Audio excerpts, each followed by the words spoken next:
In this video, I am going to explain about tiers of mature anther. ஒரு மெச்சூரான ஆந்தருக்கு 3 regions இருக்கு. ஒன்று வந்து anther ball, next வந்து anther habiti and connective. First anther ball. Anther ball 4 layers இருக்கு. First epidermis, endothelium, middle layer, tapetum. First layer வந்து epidermis இப்படி வெளியே இருக்கிறது, இந்த ஆந்தரில் வெளியே இருக்கிற ஓரடுக்கு செல்களால் ஆனது இதுதான் எபிடெர்மிஸ். இப்போது ஒரு யங்காக இருக்கும்போது அந்த ஆந்தரோட சைஸ்க்கு வந்து கொஞ்சம் சின்னதாக இருக்கும். அது வந்து மெச்சூர் ஆகும்போது அதோட சைஸ் என்லார்ஜ் ஆகும். சைஸ் என்லார்ஜ் ஆகுறதுக்காக இந்த எபிடெர்மஸ் செல்ஸ் வந்து ஆன்டிக்ளைனல் டிவிஷன் பண்ணும். இப்போ சப்போஸ் இது வரும் எபிடெர்மஸ் செல்னால் இந்த மாதிரி டிவைட் ஆகும். ஸோ இந்த டிவிஷன் தான் ஆன்டிக்ளைனல் டிவிஷன். இந்த ஆன்டிக்ளைனல் டிவிஷன் பண்ணி அதோட சைஸை வந்து என்லார்ஜ் பண்ண நெக்ஸ்ட் எபிடெர்மிஸோட ஃபங்க்ஷன் என்னதுன்னா ப்ரொடெக்டிங் த இன்னர் டிஷ்யூஸ், பாதுகாக்கிறது, உள்ள செல்களை டிஷ்யூஸை வந்து பாதுகாக்கிறது, அதுதான் எபிடெர்மிஸோட ஃபங்க்ஷன். அடுத்து எபிடெர்மிஸுக்கு அடுத்து இருக்கிற லேயர் வந்து எண்டோதீசியம். இந்த எண்டோதீசியம் வந்து ஓரடுக்கு செல்களால் ஆனது, ஒரே ஒரு லேயர் தான் உண்டு. ஆனால் இந்த எண்டோதீசியத்தில் என்னெல்லாம் இருக்கும்னா செல்லுலோஸும் இருக்கும், லிகினின் இருக்கும். ஸோ இது இருக்கிறதுனால எண்டோதீசிய செல்கள் வந்து திக் வால்டாக இருக்கும். ஸோ இந்த செல்லுலோஸ் லிகினின் டெபாசிஷன் எங்கே இருக்கும்னா, இப்போது இந்த எண்டோதீசியத்தில் இது சப்போஸ் இது ஒரு எண்டோதீசியம்னா இதில் டேன்ஜென்ஷியல் வால்னா இந்த கிடைமட்டமாக இருக்கிற இந்த சுவரை வந்து டேன்ஜென்ஷியல் வால்னு சொல்லும். இப்படி ஆரப்போக்கில் இருக்கிற செல்லை வந்து ரேடியல் வால்னு சொல்லும். ஸோ இது வந்து அவுட்டர் டேன்ஜென்ஷியல் வால், இது வந்து இன்னர் டேன்ஜென்ஷியல் வால். இந்த இன்னர் டேன்ஜென்ஷியல் வால்லையும் இந்த ரேடியல் வால்லையும் தான் இந்த செல்லுலோஸ் லிகினின் வந்து டெபாசிட்டாக இருக்கும். ஸோ அது திக் வால்டு செல்களால் ஆனதுன்னு சொல்லலாம். நெக்ஸ்ட்டு இந்த எண்டோதீசியம் வந்து ஹைக்ரோஸ்கோபிக் இன் நேச்சர். ஹைக்ரோஸ்கோபிக்னா அது ரொம்ப வாட்டரை அப்சர்வ் பண்ணும். ஸோ வாட்டரை அப்சர்வ் பண்ணுறதுனால தான் அந்த ஆந்தர் வந்து மெச்சூர் ஆகும்போது உடையும் போது தான் இந்த போலன் கிரெயின்ஸை வந்து அது வெளியே விட முடியும். ஸோ அதுக்கு வந்து இந்த எண்டோதீசியம் தான் ஹெல்ப் பண்ணும். ஸோ டெக்கிசன்ஸ் ஆஃப் ஆந்தர் அப்படின்னா ஆந்தர் வந்து மெச்சூர் ஆகி உடையிறதுக்கு மெயின் ரீசன் வந்து இந்த எண்டோதீசியம் தான். ஸோ இந்த இடம் அப்படின்னா 2 ஸ்பொராஞ்சியம் ஜாயின் பண்ணுற இடத்துல இருக்கிற எண்டோதீசியத்தில் வந்து இந்த திக்கனிங்ஸ் இருக்காது, செல்லுலோஸ் லிகினின் எதுவுமே இருக்காது. ஸோ அது தின்வால்டாக இருக்கும். ஸோ ஈஸியாக பிரேக் ஆகணும்னா அது தின்வால்டாக தான் இருக்கணும். ஸோ அந்த ரீஜியனில் இருக்கிற இந்த ரீஜியனை தான் ஸ்டோமியம்னு சொல்கிறோம், ஸ்டோமியம். நெக்ஸ்ட் எண்டோதீசியத்துக்கு அடுத்த லேயர் வந்து மிடில் லேயர். யூஸ்வலாக பிகினிங்கில் ஆந்தரோட யங் டெவலப்மெண்ட்டில் வந்து ஃபர்ஸ்ட் வந்து 2 to 5 layers of middle layer இருக்கும். நெக்ஸ்ட் போக போக அது மெச்சூர் ஆகும்போது அதோட லேயர்ஸ் வந்து குறைஞ்சிட்டே வரும். ஏன்னா மேபி அழிந்து போகும், இல்லைன்னா வந்து க்ரஷ் ஆகி அப்படின்னா நெருக்கமாகும், லேயர்ஸ் குறையும். ஸோ இதான் மிடில் லேயர். இது வந்து ஷார்ட் லிவ்டு லேயர், கொஞ்ச நாள் தான் வாழ்றது. நெக்ஸ்ட் மிடில் லேயருக்கு அடுத்து இருக்கிற லேயர் தான் வந்து டபீட்டம் வந்து ரொம்ப இம்பார்ட்டண்ட்டான லேயர். டபீட்டம் தான் இந்த மைக்ரோஸ்போர் மதர் மைக்ரோஸ்போர்ஸ் அப்படின்னா ஸ்போரோஜினஸ் டிஷ்யூலேருந்து இந்த போலன்கைஸ் டெவலப் ஆகுறது வர இந்த செல்களுக்கு வந்து நியூட்ரிஷனை ப்ரொவைட் பண்ணுறது டபீட்டம் தான். ஸோ இது ரொம்ப இம்பார்ட்டன்ட். டபீட்டம் வந்து மேக்ஸிமம் டெவலப் ஆகுறது வந்து அந்த ஆந்தர் மெச்சூர் ஆகி இந்த மைக்ரோஸ்போர் டெட்ரா ஸ்டேஜில் தான் ரொம்ப டெவலப்மெண்ட் ஆகியிருக்கும்.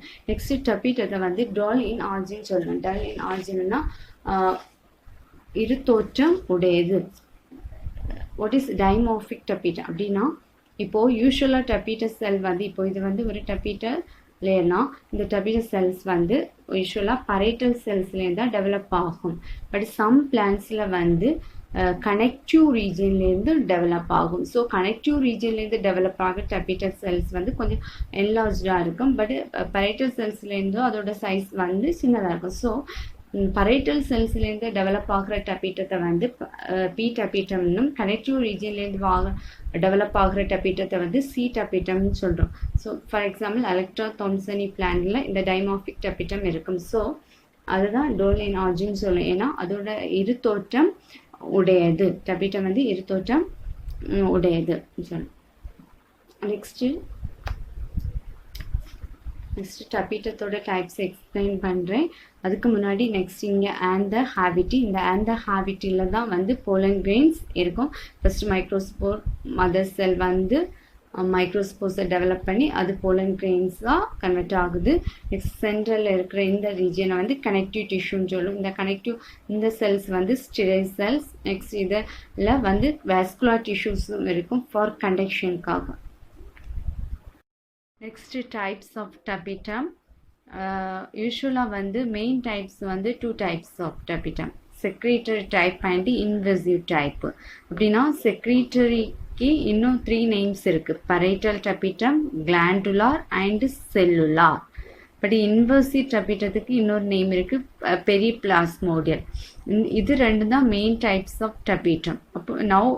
இப்போ வந்து ஒன் மோர் டபிட்டம் கூட இருக்குது, அது வந்து அமீபாய்டு டபிட்டம். முன்னாடி வந்து இந்த இன்வெர்சிவும் அமீபாய்டும் ஒரே டைப்புன்னு தான் மென்ஷன் பண்ணியிருப்பாங்க. ஆனால் இப்போ வந்து இன்வெர்சிவ் வேற, அமீபாய்டு வந்து இன்னொரு வகைன்னு மென்ஷன் பண்ணியிருக்காங்க. ஃபர்ஸ்ட் வந்து செக்ரேட்டரி டபிட்டம். செக்ரேட்டரி டபிட்டம்னா இது வந்து ஒரு டபிட்டல் லேயர்னு சொல்லும். இந்த டபிட்டல் லேயர் வந்து அதோட தன்மை இழக்காம ஃபைனல், அப்படின்னா அந்த போலன் கிரெயின்ஸ் டெவலப் ஆகுறது வரை, அது மெச்சூர் ஆகுறது வரை அந்த டபிட்டம் அப்படியே இருக்கும். ஸோ அதுலேருந்து நியூட்ரிஷன் கிடைக்கும், மைக்ரோஸ்போர்ஸுக்கு கிடைக்கும். ஸோ அது வந்து டீஜெனரேட் ஆகுறது, டிஸ்இன்டிகிரேட் ஆகுறது லாஸ்ட் அதோட maximum development, pollen grains develop ஆன பிறகு தான் வந்து அது டீநேச்சர் ஆகுறது. ஸோ இந்த டபிட்டம் தான் வந்து எனது செக்ரேட்டரி டபிட்டம். மெயின் வந்து அதோட ஒரிஜினல் பொசிஷனை இழக்காமல் அப்படியே இருக்கிறது. அப்படியே இருந்து அது யங் மைக்ரோஸ்போர்ஸ் அண்டு போலன் கிரெயின்ஸுக்கு நரிஷ்மெண்ட் கொடுக்குறது. நெக்ஸ்ட் டபிட்டம் வந்து invasive tapetum. Actually common type வந்து செக்ரேட்டரி டபிட்டம், அதான் என்ஜியோஸ்போம்ல காமன் டைப். நெக்ஸ்ட் டபிட்டம் வந்து இன்வெர்சிவ் டபிட்டம். இன்வெர்சிவ்க்கு இன்னொரு நேம் வந்து பெரிப்ளாஸ்மோடியல். இந்த பெரிப்ளாஸ்மோடியல் டைப் வந்து ஃபர்ஸ்ட் இந்த டபிட்டத்தில் இன்னர் டேஞ்சென்ஷியல் வாலும் இந்த ரேடியல் வால்ஸும் வந்து இழந்துடும். முதல்லே இழந்து அது எல்லா இப்போ எல்லா செல்களோட இப்போ இந்த இன்னர் டேஞ்சென்ஷியல் வாலும் இந்த ரேடியல் வாலும் இல்லாமல் போகும்போது இந்த எல்லா செல்களோட புரோட்டோபிளாஸ்டும் வந்து யுனைட் ஆகலாம். ஸோ யுனைட் ஆகிறது தான் என்ன சொல்லணும்னா பெரிப்ளாஸ்மோடியம். அந்த ஆந்தர் ஹேவிட்டி ரீஜியனில் இந்த மாதிரி வேறு எல்லா புரோட்டோபிளாஸ்டும் ஜாயின் ஆகி இந்த மாதிரி பெரிப்ளாஸ்மோடியம் மாதிரி மாறும். ஸோ இது அந்த மைக்ரோஸ்போர்ஸுக்கு நரிஷ்மெண்ட்டை கொடுக்கும். ஸோ இந்த டபிட்டம் வந்து அதனால தான் அது இன்வெர்சிவ் ஊடுருவும் டபிட்டம்னு சொல்லும். இது வந்து செக்ரேட்டரி சுரக்கிறது, அந்த செக்ரேஷன்ஸை வந்து எங் மைக்ரோஸ்போர்ஸுக்கு கொடுக்கும். ஆனால் அது வந்து அப்படியே இருக்குது. பட் இன்வெர்சிவ்னா அது வந்து ஊடுருவுது அந்த ஹேபிட்டியில். நெக்ஸ்ட் டபிட்டம் வந்து அமீபாய்டு, ஒன் மோர் டபிட்டம். இந்த டபிட்டத்தில் என்ன டிஃப்ரென்ஸ்னா, இங்கே வந்து இந்த ரேடியல் அண்டு டான்ஜென்ஷியல் வால் இல்லாமல் போய் தான் அந்த புரோட்டோபிளாஸ்ட் எல்லாம் ஜாயின் ஆகுது. பட் அந்த மாதிரி ப்ராப்ளம் இங்கே இல்லை. இந்த டபிட்டத்தில் அந்த செல்ஸ் ஒவ்வொன்றுமே தனித்தனியாக பிரேக் ஆகி இந்த மாதிரி வரும். ஸோ ஒரு அமீபா மாதிரி மூமெண்ட்டை கொடுக்கும், ஆந்தர் ஹேபிட்டியில் வரும். பட் இங்கே வந்து செல் வால் இருக்குது, அதுதான் இங்கே உள்ள டிஃப்ரென்ஸ். பட் இங்கே வந்து அந்த செல் வால் பிரேக் ஆகி தான் அந்த எல்லா புரோட்டோபிளாஸ்டும் ஜாயின் ஆகுது. பட் இங்கே அந்த மாதிரி இல்லை, இப்படி ஒவ்வொரு செல்லும் செப்பரேட்டாக ஆகி அந்த ஹேபிட்டியில் வருது. ஸோ ஒரு அமீபாய்டு மூமெண்ட்டை கொடுக்கும். ஸோ அதனால தான் இந்த டபிட்டத்தை வந்து அமீபாய்டு டபிட்டம்னு சொல்கிறோம். Next functions of tapetum. First functions of tapetum படிக்கிறதுக்கு முன்னாடி போலன் கிரெயின் பற்றி தெரிஞ்சுக்கணும். ஃபஸ்ட்டு போலன் கிரெயினில் 2 வால் லேயர்ஸ் இருக்குது. ஃபஸ்ட்டு அவுட்டர் லேயர் வந்து எக்ஸைன், இன்னர் வால் லேயர் வந்து இன்டெயின். ஜெர்ம் போர்ஸ் இருக்குது, துளைகளும் இருக்குது. இந்த எக்ஸைன் வந்து ஒரே சீராக இருக்காது, அங்கங்கே திக்கனிங்ஸோடு இருக்குது. ஸோ எக்ஸைனில் என்னெல்லாம் இருக்குன்னா செல்லுலோஸ், ஸ்போரோபோலினின், போலன் கிட் இருக்குது. இன்டெயினில் வந்து pectin, hemicellulose, cellulose and callose and some other ப்ரோட்டீன்ஸும் இருக்கும். ஸோ ஃபங்க்ஷன்ஸ் ஆஃப் டபிட்டம் என்னென்னா, ஃபஸ்ட்டு வந்து நியூட்ரிஷன்னா இப்போ டபிட்டம் வந்து யங் மைக்ரோஸ்போர்ஸுக்கு வளர்ந்து வர மைக்ரோஸ்போர்களுக்கு ஊட்டத்தை கொடுக்கறது. அதுதான் டபிட்டத்தோட மெயின் ஃபங்க்ஷன். செகண்ட் வந்து போலன் வால் ஃபார்மேஷன். போலன் வால் ஃபார்மேஷன்னா ஃபர்ஸ்ட் எக்ஸைனில் என்னெல்லாம் இருக்கும்? ஸ்போரோபோலினும் போலன் கிட் இருக்குல்ல. இந்த ஸ்போரோபோலின் எப்படி ஃபார்ம் ஆகும்னா, இந்த டப்பீட்டத்துக்கு உள்ள வந்து ஒரு ஏ செல்லா ரவுண்டு பாடிஸ் ஃபார்ம் ஆகும். அந்த பாடிஸை தான் ப்ரோ ஒபிஷ் பாடிஸ்ன்னு சொல்லுவோம். இந்த ப்ரோ ஒபிஷ் பாடிஸ் டப்பீட்டத்துலேருந்து ஆந்தர் கேவிட்டிக்குள்ள ரிலீஸ் ஆகும். அதுதான் ஒபிஷ் பாடிஸ்ன்னு ஆகும். இந்த ஒபிஷ் பாடிஸில் தான் ஸ்போரோபோலின் இருக்கும். ஸோ இந்த ஸ்போரோபோலின் வந்து எங்கே இருக்கும்னா, போலன் கிரெயினோட எக்ஸைனில் மெயின் பார்ட் வந்து ஸ்போரோபோலின். ஸ்போரோபோலின் வந்து எக்ஸைனில் இருக்கிறதுனால போலன் கிரெயினை வந்து நிறைய நாள் ப்ரொடெக்ட் பண்ணி வைக்க உதவுது. அப்படின்னா வருஷ கணக்காக வந்து அதை ப்ரொடெக்ட் பண்ணும். ஸோ டீக்ரேட் ஆகாமல் பயாலஜிக்கல் டிகம்போசிஷன்லேருந்து அதை ப்ரொடெக்ட் பண்ணுது. ஸோ ஃபாசிலாக போலன் கிரெயின்ஸ் வந்து ஃபாசிலாக டெபாசிட் ஆக சான்ஸ் இருக்குது. பிகாஸ் த ப்ரெசன்ஸ் ஆஃப் ஸ்போரோபோலின் இருக்கிறதுனால அது எந்த டீக்ரேடும் ஆகாது. நெக்ஸ்ட் வந்து அந்த போலன் கிரெயின் வந்து இன்செக்ட் மூலமாகவோ ஏர் மூலமாகவோ ஸ்டிக்மாக ரீச் ஆகும்போது எந்த டேமேஜும் ஆகாமல் இருக்கிறது எதனால என்ன? ஸ்போரோபோலின். Next pollen kit. இந்த போலன் கிட் இப்போ நம்ம வந்து ஒரு போலன் கிட் தொடும்போது அது ஒற்ற தன்மையோட இருக்கு. ஸோ இது வந்து போலன் கிட்னா ஒரு ஆயிலி லேயர், விஸ்கஸ்னா ஒற்ற தன்மையுடைய ஒரு லேயர். இது வந்து போலன் கிட் வந்து எக்ஸைன்ல இருக்கும். போலன் கிரெயினோட எக்ஸைன்ல இருக்கும். இந்த போலன் கிட் வந்து போலன் கிரெயின்ஸை வந்து யூவி ரேடியேஷன் வந்து ப்ரொடெக்ட் பண்ணும். நெக்ஸ்ட் போலன் கிட் இருக்கிறதுனால தான் அந்த போலன் கிரெயின் வந்து கலராக இருக்கும். இப்போ எல்லோ கலர், ஆரஞ்சு. ஏன்னா அந்த போலன் கிட்டில் வந்து கரோட்டினாய்ட் பிக்மெண்ட்ஸ் இருக்குது. ஸோ அதனால கலர்ஃபுல்லாக இருக்குது போலன் கிட். நெக்ஸ்ட் ஃபங்க்ஷன் வந்து டப்பிட்டமின் ரிஜெக்ஷன் ரியாக்ஷனா இப்போ எல்லா ஸ்டிக்மாவும் எல்லா போலன் கிரெயின்ஸையும் ரெகனைஸ் பண்ணாது. ஒரு பர்டிகுலர் ஸ்பீஷிஸ் அப்படி தான் இருக்கும். ஸோ இப்போது வந்து இந்த போலன் கிரெயின் வந்து பாலினேஷன் டைமில் ஸ்டிக்மாவில் லேண்ட் ஆயிடுச்சு. ஆனால் இந்த ஸ்டிக்மாவில் இந்த போலன் கிரெயின்ஸை வந்து ரெகனைஸ் பண்ண முடியாது. ஸோ அது எப்படி தெரிஞ்சுக்கோன்னா, அந்த போலன் கிரெயின் வந்து சம் ப்ரோட்டீன்ஸை ரிலீஸ் பண்ணும் ஸ்டிக்மேட்டிக் சர்ஃபஸில். ஸோ இந்த ப்ரோட்டீன்ஸ் போலன் கிரெயினுக்கு இந்த ப்ரோட்டீன்ஸ் வந்து எங்கேருந்து டெவலப் ஆகும்னா டப்பீட்டத்துலேருந்து டெவலப் ஆகும். இந்த ப்ரோட்டீன்ஸ் வச்சு தான் இந்த ஸ்டிக்மா வந்து இது வேற போலன் கிரெயின் இதால் ரெகனைஸ் பண்ண முடியலை, அதை ஐடென்டிஃபை பண்ண.